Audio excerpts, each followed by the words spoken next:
Hi friends, welcome to Telugu MTech trader. నేను first trade చూసుకుంటే ఇక్కడ ఎర్లీ మార్నింగ్ పైకి ఎంటర్ అయ్యాను, గ్యాప్ అప్ ఓపెన్ అయింది. ఇది చివరి చార్ట్లో ఓపెన్ చేస్తాను నేను ఎట్లా మిస్టేక్ చేశాను అనేది. ఫస్ట్ సిఈ సైడ్ ఎంటర్ అయ్యాను 1 లాట్ తోటి. ఈరోజు మార్కెట్ ఫుల్ బుల్లిష్గా గ్యాప్ అప్ ఉందని, సో అది స్టాప్ లాస్ హిట్ అయ్యేటానికి నేను కిందికి ఎంటర్ అయిపోయాను. సో కిందికి వస్తుందని, అది ఎందుకు కిందికి ఎంటర్ అయ్యాను అనేది చార్ట్ ద్వారా చెప్తాను. సెకండ్ 5 మినిట్ క్యాండిల్ మనకు ఒక స్ట్రాటజీ ఉంది, ఆ స్ట్రాటజీ ద్వారాగా నేను కిందికి ఎంటర్ అయ్యాను. కొద్దిగా గ్యాప్ ఉంది కదా అని అది చార్ట్లో ఎక్స్ప్లెయిన్ చేస్తాను. సో దాని ద్వారాగా ఒక లాట్ ఎంటర్ అయ్యాను. తర్వాత దాన్ని ఇందాక 500 లాస్ వచ్చింది కదా అని యావరేజింగ్ చేశాను. అది చేయకూడదు, మన రూల్స్ ప్రకారంగా యావరేజింగ్ చేయడం అనేది చేయకూడదు. సో ఇక్కడ యావరేజ్ చేసి ఆ లాస్ కోసం చూశాను. కానీ సడన్గా మార్కెట్ కిందికి వస్తుందేమో అనుకుంటే కిందికి వచ్చినట్టు వచ్చింది, ఒక క్యాండిల్ పడ్డది. తర్వాత సడన్గా మార్కెట్ యూటర్న్లో పైకి వెళ్ళిపోయింది. సో దానివల్ల ఈరోజు ఏదైతే కనబడుతుందో ఇప్పుడు పిఈ సైడ్ లాసు మనకు 2000 దాకా కనపడ్డదో, అది ఓల్డ్ డే పిఈ సైడ్ లాసే ఉంది. అది 5000 దాకా వెళ్ళింది. 4000 ఈరోజు ప్రాఫిట్ వచ్చింది. అందులో బ్రోకరేజెస్ పోయాయి హెవీగా, అంటే మల్టిపుల్ ఎంట్రీస్ చేయటం వలన. అంటే మెయిన్ మిస్టేక్ ఎక్కడ జరిగిందంటే, ఫస్ట్ ఎంట్రీ సిఈ సైడ్ తీసుకున్నా, కరెక్ట్గానే తీసుకున్నా. ఆ ఒక్కటి అలాగే హోల్డ్ పెట్టుకొని ఉంటే, నేను స్టాప్ లాస్ 10 పాయింట్సే పెట్టా, 20 పాయింట్స్ పెట్టి ఉంటే నాకు ఆ ఒక్క 1 ఎంట్రీ తోటే బ్రోకరేజెస్ లేకుండా 2-3 అన్న వచ్చాయి. అంత మొమెంటం వచ్చింది. కానీ ఎర్లీ మార్నింగ్ ట్రాప్ చేసింది. మార్కెట్ ఎక్కడికైతే వెళ్ళాలో, టార్గెట్కి వెళ్ళాలో, దానికి వెళ్ళే ముందు స్టాప్ లాస్ హిట్ అన్నట్టుగా కిందికి ట్రాప్ చేసి మార్కెట్ కిందికి ఎంటర్ అయింది. సో నేను అలాగే హోల్డ్ చేసుకుంటూ ఉన్నా. 11 o'clock టైంలో చూసుకున్నా, కానీ 11 o'clock టైంలో కూడా మార్కెట్ కింద పడుతున్నట్టు పడ్డది, కానీ పెద్దగా ఏం పడలేదు. చూసుకుంటే మనం ఈ మొత్తం పిఈ సైడ్ అసలు ఎంట్రీ తీసుకోకుండా ఉండాల్సింది. పిఈ సైడ్ ఎంట్రీ తీసుకోవడం వల్లనే మొత్తం మిస్టేక్స్ అంతా జరిగాయి. ఇగో చూడు, ఇది 1700 1800 ఉంది. సో మనకు ఏ టైం అంటే, మనకు 10:30 టైంలో హై వెళ్ళింది. హై వెళ్ళేసి సడన్గా మళ్ళీ కింద పడ్డది, ఆ పెద్ద క్యాండిల్ తోటి కింద పడ్డది.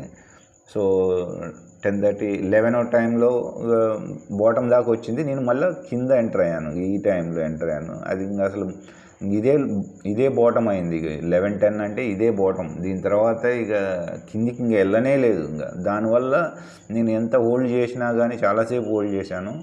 సో దానివల్ల ఇంకా కిందికి పడితే ఏమైనా ప్రాఫిట్ వచ్చేది. దీన్ని నేను క్వాంటిటీ కూడా ఎక్కువ యాడ్ చేశాను. అది ఇట్లా అంటే రూల్ బ్రేక్ చేశాను అన్నట్టు. ఫస్ట్ ఆఫ్ ఆల్ ఏంటంటే, క్వాంటిటీ పెంచొద్దు. సో క్వాంటిటీ పెంచాను.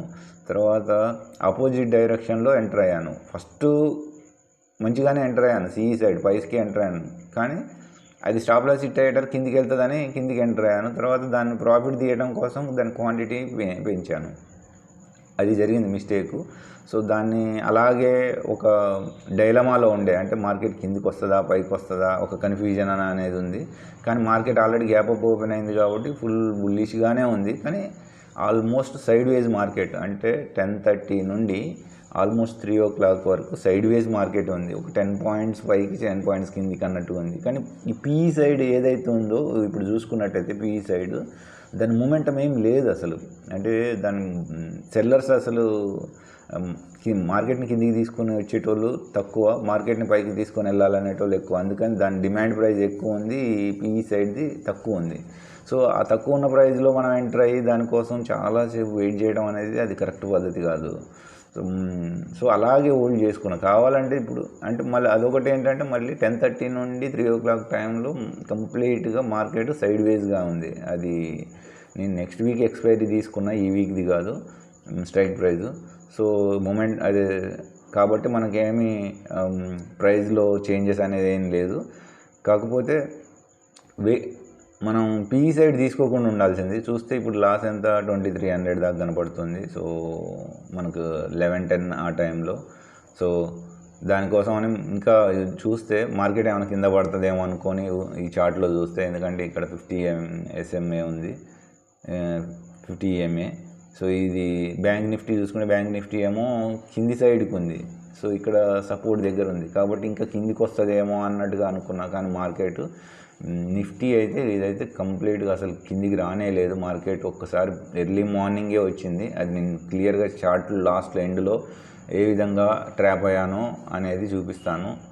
సో కాకపోతే ఏంటంటే నేను క్వాంటిటీ ఎక్కువ యాడ్ చేశాను. ఆ క్వాంటిటీని ఎక్కువ యాడ్ చేయకుండా ఉన్నట్టయితే సో నాకు ఇంత లాస్ వచ్చేది కాదు, నేను ప్లస్లోకి వెళ్ళేటోని. సి సైడ్ ఎంటర్ అయి ఉంటే ప్రాఫిట్ వస్తుంది, పి సైడ్ ఎంటర్ అయితే ప్రాఫిట్ రావట్లేదు. సో అది మెయిన్ ప్రాబ్లం అవుతుంది. సో అది ఫ్రెండ్స్. సో బ్రోకరేజెస్ కూడా హెవీగా అయ్యాయి ఎంట్రీ ఎగ్జిట్లు చేయడం వలన. సో ఇక చూసుకుంటే మనకు లాస్ కూడా కంటిన్యూస్గా every time entry PE side తీసుకున్నప్పుడు అది లాస్కి వెళ్తూనే ఉంది. కానీ ఓవరాల్గా సి సైడ్ తీసుకుంటే ప్రాఫిట్ వస్తుంది 10 పాయింట్స్ కోసం. అది పిఈ సైడ్ అసలు మొమెంటమే లేదు. సో కంప్లీట్ బుల్లిష్ టైప్గా ఉంది. సో అంటే ఈరోజు చేసిన మిస్టేక్ ఏంటి అని అంటే పిఈ సైడ్ తీసుకోవడం. మార్కెట్ హెవీ బుల్లిష్గా ఉన్నాడు. బుల్లిష్గా అంటే బుల్లిష్ మార్కెట్లో మొమెంటం లేదు, కానీ కింది సైడ్కి అసలు ప్రైస్ చేంజెస్ ఏం జరగట్లేదు, అందరూ బై సైడే ఉన్నారు. సో దానివల్ల అసలు పీ సైడ్ తీసుకోవడమే తప్పైనట్టుంది. సో ఈ విధంగా ఇంత లాస్ వస్తుంది. ఓవరాల్గా ఏదో మేనేజ్ చేస్తూ కొద్దిగా ప్రాఫిట్ కనబడుతుంది ఈ సి సైడ్ ఎంటర్ అవ్వడం వలన. కాకపోతే బ్రోకరేజ్ అనేది హెవీ అయిపోయింది ఎంట్రీస్ ఎక్కువ అవడం వలన.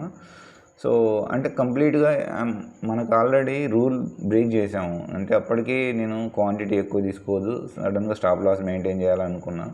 సో స్టాప్ లాస్ అయితే మెయింటైన్ చేస్తున్నా, వెంటనే కొద్దిగా లాస్ వస్తే కట్ చేస్తున్నా. కానీ ఏదైతే ఫస్ట్ లాస్ వచ్చిందో అది కంటిన్యూస్గా రీఎంటర్ అవ్వడం వలన కంటిన్యూస్గా లాస్ పెరుగుతూ వెళ్తుంది. సో అది చేయడం అంటే దాన్ని చేయకుండా రూల్ పాటించాలి. అసలు రూల్ పాటించకుండా ఉంటే అలాగే హోల్డ్ చేయొద్దు. ఇంకొక రూల్ ఏంటంటే మనం తీసుకున్న ట్రేడ్ని ఎక్కువసేపు హోల్డ్ చేయొద్దు. అదే ఒకవేళ నేను అలాగే కిందికి వస్తుందట అని హోల్డ్ చేసి ఉంటే ఈరోజు నాది కంటిన్యూస్గా అకౌంట్ బ్లో అయ్యేది. సో అది పీ సైడ్ లాస్ కనపడంగా కట్ చేస్తున్నా, మళ్ళీ ఏమైనా కిందికి వస్తుందేమో అనుకుని అది రావట్లేదు. కానీ సి సైడ్ మళ్ళీ రీఎంటర్ అవుతాను అది కట్ చేసేసి, దానివల్ల మనకి ప్రాఫిట్ వస్తుంది. సో ఆ విధంగా ఇక్కడ ప్రాఫిట్ కనబడుతుంది, ప్లస్ బ్రోకరేజ్ పెరుగుతూ ఉంది. సో మళ్ళీ పీ సైడ్ రీఎంటర్ అవ్వడం వల్ల ఇక్కడ కిందికి ఎంటర్ అయినాం అనుకో మనకు లాస్ పెరుగుతూ ఉంది. సో అంటే ఇది క్లియర్గా నేను లాస్ట్లో చార్ట్ ద్వారా చూపిస్తాను. సో మొమెంటం ఏం లేదు. సో ఎప్పుడైతే మార్కెటు అప్ ట్రెండ్ అనుకున్నప్పుడు బై ఆన్ డిప్స్లో సి సైడే తీసుకోవాలి ఎప్పుడు కంటిన్యూస్గా. అంటే ఇప్పుడు ఎర్లీ అసలు నిన్న గ్యాప్ అప్ ఓపెన్ అయింది, మొన్న ఫుల్ గ్యాప్ అప్ ఓపెన్ అయింది, ఈరోజు గ్యాప్ అప్ ఓపెన్ అయింది. సో మార్కెట్ కంటిన్యూస్గా బుల్లిష్గా ఉంది కాబట్టి అమెరికన్ మార్కెట్స్ ఏదైతే ఈ వడ్డీ రేట్లు తగ్గించాయో ఫెడరల్ బ్యాంక్, రిజర్వ్ బ్యాంక్, అదొక సిగ్నల్. ప్లస్ ఇండియాలో మన జనరల్ ఎలక్షన్స్ రాజస్థాన్, ఛత్తీస్గఢ్, మధ్యప్రదేశ్లలో ఎలక్షన్స్లో విన్ అవ్వడము, అవి బేస్ అవ్వడం మార్కెట్కు అందుకుంది. మధ్యలో కొద్దిగా రీట్రేస్ చేసుకుంది, మొన్న కిందికి పడుతుందేమో అనుకొని. ఇక్కడ నేను కింద పడుతుంది అనుకొని తీసుకున్నా కిందికి పీఈ సైడ్, అది పెరగటనే లేదు. సో 2 సార్లు పీఈ సైడ్ చూసుకుంటే కంటిన్యూ ఈరోజు మొత్తం ప్రాఫిట్ అయితే ఇచ్చింది, మొత్తం C side upside profit ఇచ్చింది. కానీ పీఈ సైడ్ ₹1 కూడా ఇవ్వలేదు, అసలు మొమెంటమే లేదు. సో అంటే నేను ఫస్ట్ ఎర్లీ మార్నింగ్ చేసినది కరెక్టే, సి సైడ్ తీసుకుని స్టాప్ లాస్ హిట్ కాకుండా ఉంటే బాగుండేది. సిని రైడ్ చేస్తూ అలాగే వెళ్ళిపోయేవాడిని, కొంత ప్రాఫిట్ అయితే ఈజీగా వచ్చేది, ఇంత ఓవర్ ట్రేడింగ్ చేయాల్సిన అవసరం ఉండకపోయేది.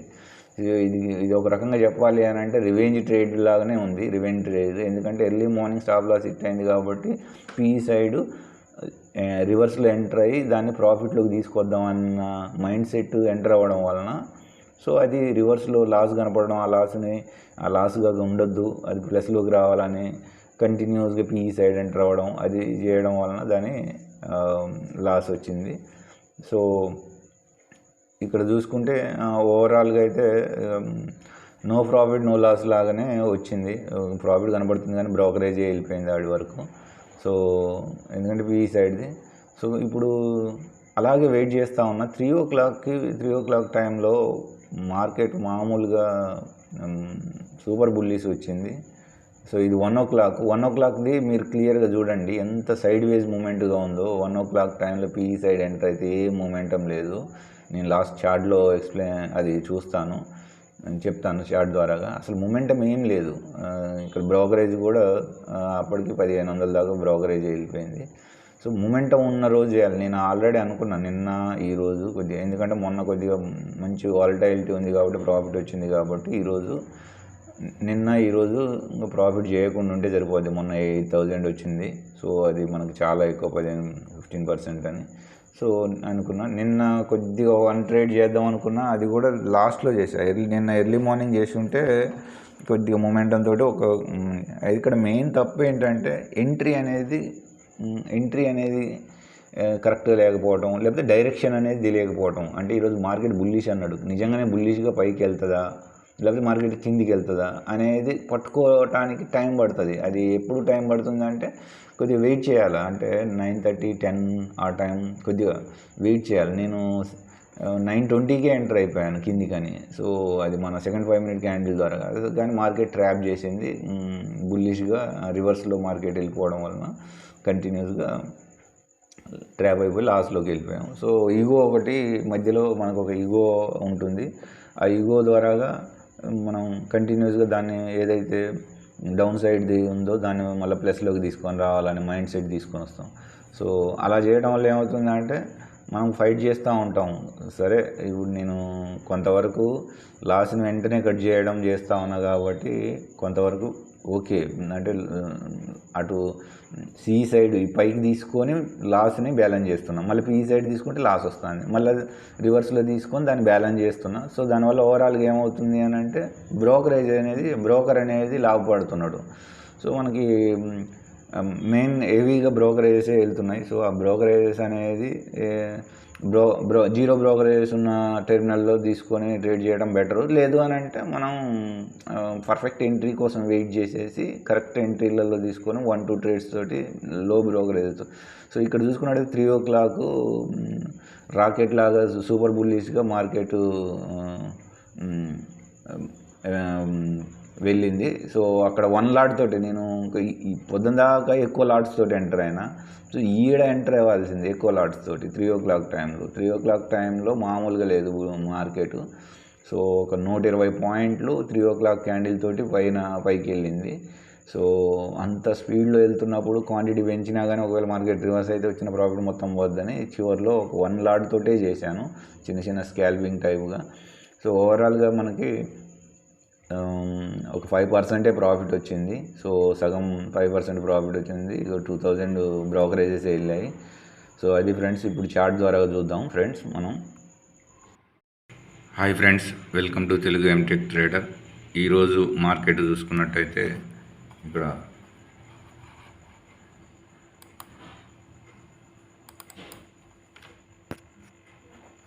సో ఈ విధంగా మార్కెట్ స్టార్ట్ అయింది.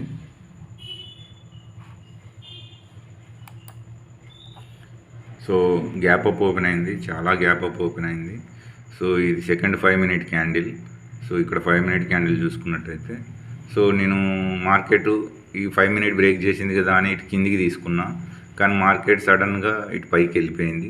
సో నేను ఇక్కడ లాస్ అయిపోయాను. ఇక్కడ 1, 2, 3 ఇక్కడ మెయిన్. సో ఇదంతా మార్కెట్ మళ్ళీ ఇది బ్రేక్ అయిన తర్వాత ఇది తీసుకోలేదు, ఇంకా నేను ఇక్కడే ఎగ్జిట్ అయిపోయాను. తర్వాత మళ్ళీ మార్కెట్ అంటే మెయిన్ ఇక్కడ మిస్టేక్ జరిగింది. నాకు మార్కెట్ బుల్లిష్గానే ఉండే, సో కానీ మార్కెట్ ఇటు పైకి వెళ్ళిపోయింది. సో తర్వాత మార్కెట్ కంప్లీట్గా బుల్లిష్ అని అనిపించింది. తర్వాత ఇంకా మార్కెట్ని అబ్జర్వ్ చేస్తూ ఉన్నా. సో కొద్దిగా ఈ పిఈ సైడ్ది లాస్ రావడం వల్ల ఓల్డ్ డే మళ్ళీ లాస్లోకే వెళ్ళిపోయింది.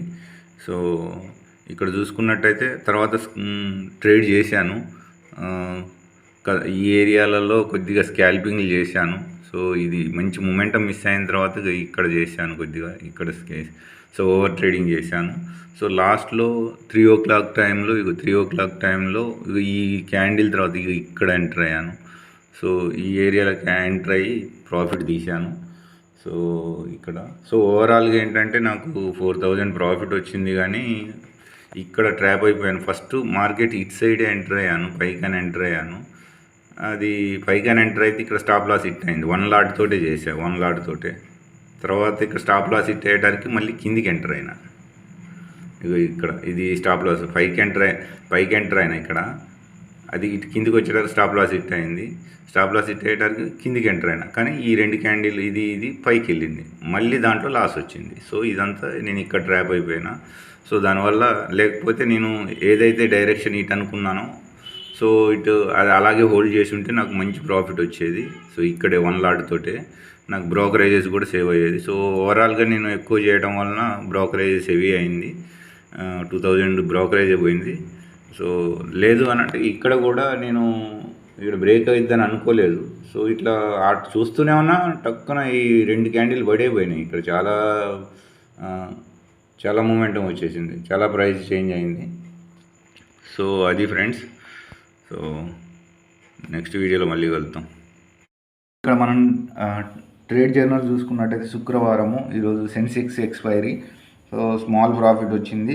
సో ఓవర్ ట్రేడ్ చేసాం. ఈరోజు ట్రేడ్ ఇదేం చేయలేదు. ప్రతిరోజు ట్రేడ్ చేయాల్సిన అవసరం లేదు, కానీ ఇక్కడ ఓవర్ ట్రేడింగ్ చేసాము. సో తర్వాత మార్కెట్ గ్లోబల్ వ్యూ బుల్లిష్గానే ఉంది. తర్వాత economic calendar meetings, American market యొక్క రిజర్వ్ బ్యాంకు ఇంట్రెస్ట్ రేట్స్ గురించి. తర్వాత ఎస్ఎల్ హంటింగ్ కింద ఉన్నది ఐడెంటిఫై చేసాము. సప్లై డిమాండ్ లెవెల్ పైన ఉంది. మార్కెట్ ట్రెండ్ ఏమో బుల్లిష్. తర్వాత స్ట్రాటజీస్ ఏమో సెకండ్ 5 మినిట్లు ఇది ఫస్ట్ ఫెయిల్ అయిపోయింది. పవర్ బాక్స్ తీసుకోలేము, డిమాండ్ జోన్ కూడా తీసుకోలేము, 9 EMA. సో ఈరోజు కొద్దిగా ఈ స్ట్రాటజీస్ వర్కౌట్ కాలేదు. అంటే ఇది వర్కౌట్ అయితే కానీ ట్రాప్ చేసింది. సో డ్యూరింగ్ మార్కెట్ ఇదేంటంటే పోస్ట్ మార్కెట్. అదే డ్యూరింగ్ మార్కెట్ చూసుకున్నట్లయితే market huge gap up open అయింది. తర్వాత మార్కెట్ 1 డేది అప్ సైడే ఉంది, 4 అవర్స్ది అప్ సైడే ఉంది. 15 మినిట్స్ నేను కిందికి తీసుకున్నాను. సో ఇక్కడ ట్రాప్ అయిపోయాను ఈ ఏరియాలో. సో బ్రేక్ స్ట్రక్చర్ అనేది ట్రెండ్ లైన్ సపోర్ట్ దగ్గర తీసుకోవడానికి మనకి ఛాన్స్ లేదు. ఫుల్ ఐటమ్ ఆల్ టైమ్ హైలో ఉంది మార్కెట్. ఫేక్ బ్రేక్అవుట్ జరిగింది ఇక్కడ. సో ఇది ఫేక్ బ్రేక్అవుట్ జరిగింది. ఫుల్ బ్యాక్స్ దగ్గర తీసుకుందాము అని అంటే మూమెంటం లేదు. ఆల్రెడీ ఎర్లీ మార్నింగ్ మూమెంటాన్ని క్యాచ్ చేయలేకపోయాము, ట్రాప్ అయిపోయాము. తర్వాత రిస్క్ రివార్డ్ మెయింటైన్ చేయాలంటే ఇది ట్రాప్ అయిపోయినాము, అంటే క్వాంటిటీ ఇంక్రీజ్ చేసేసి. సో దీన్ని క్వాంటిటీ ఇంక్రీజ్ చేసుకోకుండా ఉంటే బాగుండేది. డిస్కౌంట్ ప్రైస్లో చేయడానికి కుదరలేదు, సప్లై టైం డిమాండ్లో ట్రేడ్ చేయలేదు, మొమెంటం ట్రేడ్ని మిస్ అయిపోయాము. తర్వాత క్వాంటిటీ ఎక్కువ చేసాము, ఇది మెయిన్. ఈరోజు మొత్తం చేసిన తప్పు ఏంటంటే ఇదే. 15 మినిట్స్ కంటే ఎక్కువసేపు హోల్డ్ చేయలేదు. కొద్దిగా మధ్యలో హోల్డ్ చేసాము. ఇది కూడా చెప్పాలంటే యాక్సెప్ట్ ద ఫిక్స్డ్ లాస్ని యాక్సెప్ట్ చేసాము, కానీ అపోజిట్ డైరెక్షన్లో రైడ్ చేసాము. తర్వాత ఫస్ట్ ట్రేడ్ తర్వాత గ్యాప్ తీసుకోవాలి. తర్వాత ఈ ఓవర్ ట్రేడింగ్ జరిగింది. మ్యాక్సిమం 3 ట్రేడ్సే కానీ ఎక్కువ ట్రేడ్స్ చేసాము. పిరమిడింగ్ చేయలేదు, యావరేజింగ్ చేసాము. సో ఇది చెప్పాలంటే ఓవర్ ట్రేడింగ్ జరిగింది. ఇది కూడా ఓవర్ ట్రేడింగ్ జరిగింది. నెక్స్ట్ డేకి అయితే హోల్డ్ చేయలేదు. సో ఇక్కడ చూసుకున్నట్టయితే సైడ్ వేస్ మార్కెట్లో బలవంతంగా ప్రాఫిట్ తీయడానికి ప్రయత్నించాము. సో ఇది కూడా సైడ్ వేస్ మార్కెట్, ఎందుకంటే 10:30 to 10 to 3 o'clock టైం మొత్తం కంప్లీట్గా మార్కెట్ సైడ్ వేజే ఉంది. మూమెంటం ఏం లేదు, అందులో ఎక్కువ ఓవర్ ట్రేడింగ్ చేయడం జరిగింది. బిగ్ మూమెంటం ఎర్లీ మార్నింగ్ 10 లోపే అయిపోయింది. మూమెంటం క్యాచ్ అయిపోయిన తర్వాత ఇంకేం లేదు. తర్వాత 3 o'clock టైంలో బాగా బిగ్ మూమెంటం వచ్చింది. సో ఇక్కడ క్యాచ్ చేసుకుంటే సరిపోయేది. మిగతా టైంలో అంతా సైడ్ వేస్గానే ఉంది. So focus on do nothing. So కొద్దిగా సైకలాజికల్గా దీన్ని మెయింటైన్ చేయలేకపోయాం. ఎర్లీ మార్నింగ్ చిన్న ప్రాఫిట్ వచ్చేసి సో ఓవర్ ట్రేడింగ్ జరిగింది. పేషెన్స్ బిల్డప్ అనేది డిస్టర్బ్ అయిపోయింది. పోస్ట్ మార్కెట్ చూసుకున్నట్టయితే మార్కెట్ ఇలా వచ్చేసి ఇలా వెళ్ళింది. సో ఇక్కడ మనం ట్రాప్ అయిపోయాం కింది సైడ్కి అన్నట్టుగా. సో అది ఫ్రెండ్స్. సో ఫిజికల్ ఎక్సర్సైజ్ చేయాలి, మెడిటేషన్ చేయాలి, గుడ్ ఫుడ్ ఆన్ టైంలో ఫ్రెండ్స్. సో ఓకే ఫ్రెండ్స్, మళ్ళీ నెక్స్ట్ వీడియోలో కలుద్దాం. అంతవరకు సెలవు.